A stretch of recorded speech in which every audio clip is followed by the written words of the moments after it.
Welcome to the Whisky Couch with South Africa's whisky couple Elna and Gustav here in Pretoria, South Africa. And you are watching Whisky Tasting and Food Pairing Review number 195. Of course, the Whisky Couch is the place where whisky and food, look at this, whisky and food come together in adventurous harmony. And this is also, of course, the fifth whisky in this fifth bracket of 5 12-year-old whiskies. Yes, we've done the Aberlour, the Balvenie, Doublewood, Cardew, and Glenmorangie Nectar d'Or. And today it is the Glenmorangie Quinta Ruban from the Glenmorangie Distillery. And it was founded in 1843, this distillery. Situated in the Highlands of Scotland. So that is what it looks like, the Quinta Ruban. And it's got an ABV of 46%. This distillery, of course, is owned by Glenmorangie Company, part of the Moet Hennessy group. And in the previous video, we mentioned that Glenmorangie, the meaning from the Gaelic Glenmorangie is Valley of Tranquility or Valley of Peace. 12-year-old, matured in ex-Bourbon casks and then finished in ex-Ruby port pipes from Portugal. Quinta Ruban. The Quintas are the sweet wine estates in Portugal. So that's where that part of the name comes from. And Ruban, of course, I think is the Gaelic for ruby. Maybe that comes from the color of this whiskey. But sadly, it doesn't say whether this is natural color. So most probably some coloring added. So even though it's got a beautiful color, there's probably coloring added in here. Fortunately, it's non-chill filtered. That is a good thing. So you've got all those wonderful aldehydes that contain some of the flavors that's still in this whiskey. There we go. It even stays a beautiful color. It's still a beautiful color. Golden red sunset. Quinta Ruban. On the nose of this whiskey, and I must say I'm quite excited about this one, particularly. Any reason why? Maybe it's the name, Quinta Ruban. And I have tasted it before, and I've always enjoyed tasting this one. You were very fond of the previous one, the Nectar d'Or. That was the first time I tasted that. I love that. It's very sweet, rich, sherry, port, raisins. Chocolate. I get dark mint chocolates. It is so dark that the honey that I'm getting on the nose here develops into a molasses. I'm getting this picture of thick, dark molasses honey. I also get oranges. And the oranges probably from the ex-Bourbon casks, and then all the other rich, dark aromas from the ruby port pipes. Shall we try on the palate? Sláinte.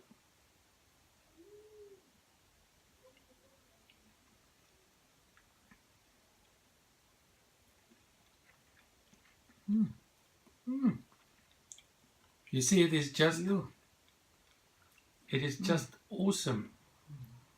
This is probably the one out of the 5 in this bracket where the nose is hinting towards something and the palate is just much better. And that I quite like. So the palate, full-bodied for me, rich, sweet. Those sherry port notes that I got on the nose also on the palate for me. It's warm for me, and I get the espresso coffee. I just wanted to say there's that coffee. I love coffee. Yes. But the espresso coffee I get, and there's nuttiness. And nuttiness. Not overwhelming, but there's a nuttiness. But I think the espresso coffee is more prominent for me, and I love that. The coffee that you mentioned is like a dark chocolate coffee. A dark coffee, chocolate. And then there's a stewed fruit, like stewed plums.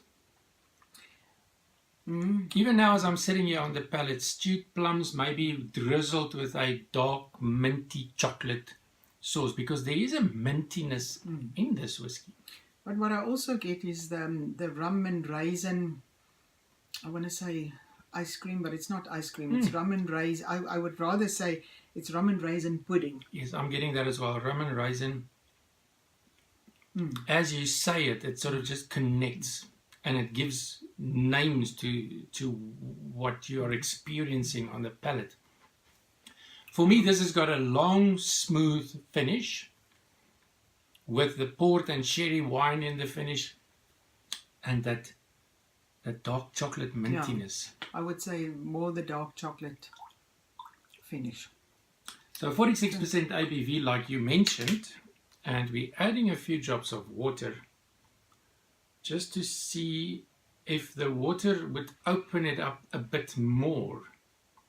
Maybe some more aromas and flavors will emerge with a few drops of water.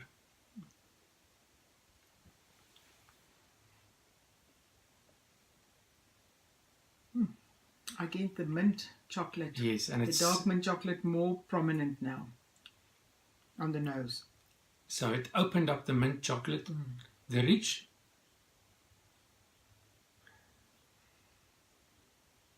even the rich sherry and port wine also seem to have opened up a bit more.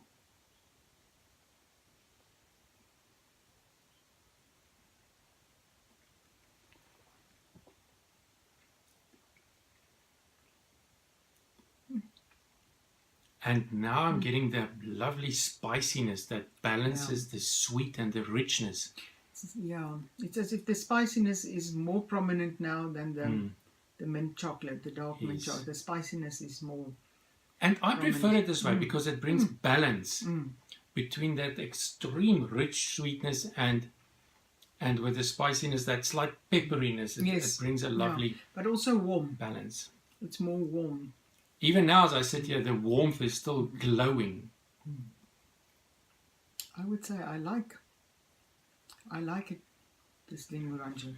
I'm trying to think of a summary for this whiskey, and it is also difficult, the same as the Nectar d'Or that we did in the previous video. I also found it difficult to give a summary, but I would say the stewed berries is still with me, so I would say that needs to be in the summary.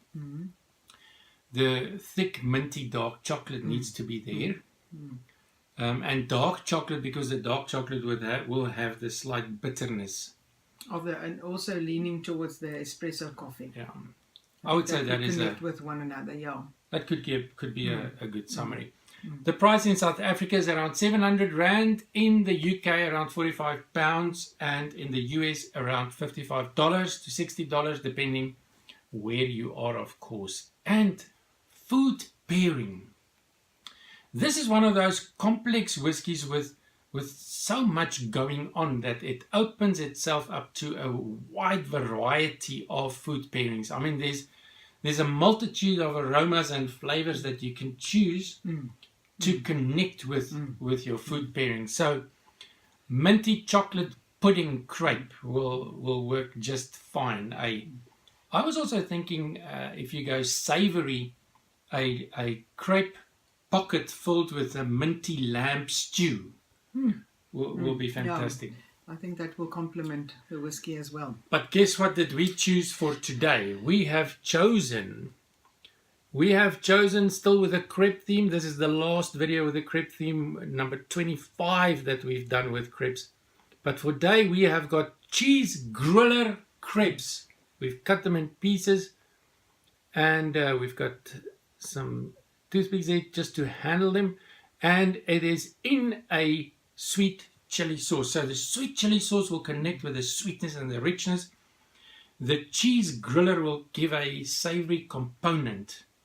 I mean, just this in itself looks delicious. Yeah, cheese griller wrapped in a crepe, dipped in a sweet chili sauce in itself is fantastic. Now you add the richness of that beautiful dram to this, and I think it'll work just fine.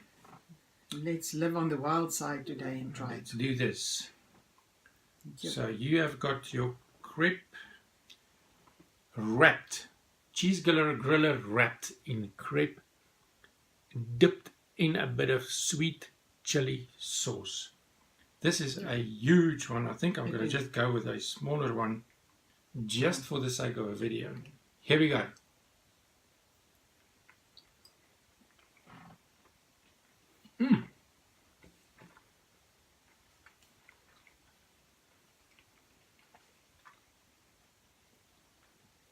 Beautiful.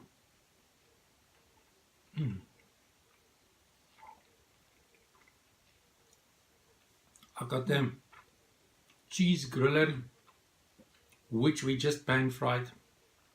I've got the sweet chili sauce, and I'm nosing this whiskey, and I'm getting that rich sherry. Yeah.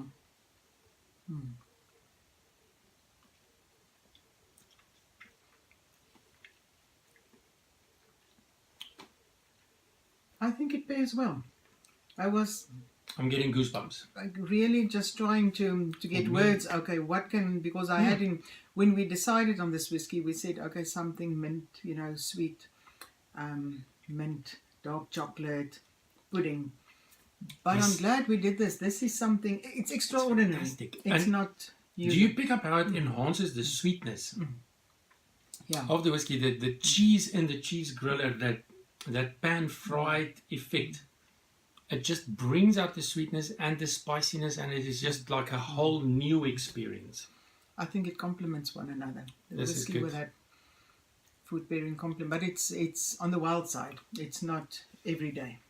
I think in these 5 brackets of 5 12-year-old whiskies each, I probably leaned towards a 5 out of 5 pairing. I don't think it was more than twice. But this will be the third one. I'm leaning towards a 5 out of 5. And I must say that crepe pocket with the minty lamb stew, we must try that. Let's try that as well. That's going to be fantastic. Yeah. I think I will give this a 9.5. So, good scores. Good scores. Good pairing. Yeah. Good dram. Yeah. Good food snack. This was a good way to end 5 brackets of 12-year-old whiskies. So in the next video we will reveal which was our respective favorites. We'll do a blind tasting to confirm, and then after that we will do the winners of the 5 brackets. So exciting videos to follow. We'll see you in the next video. Slàinte. Slàinte.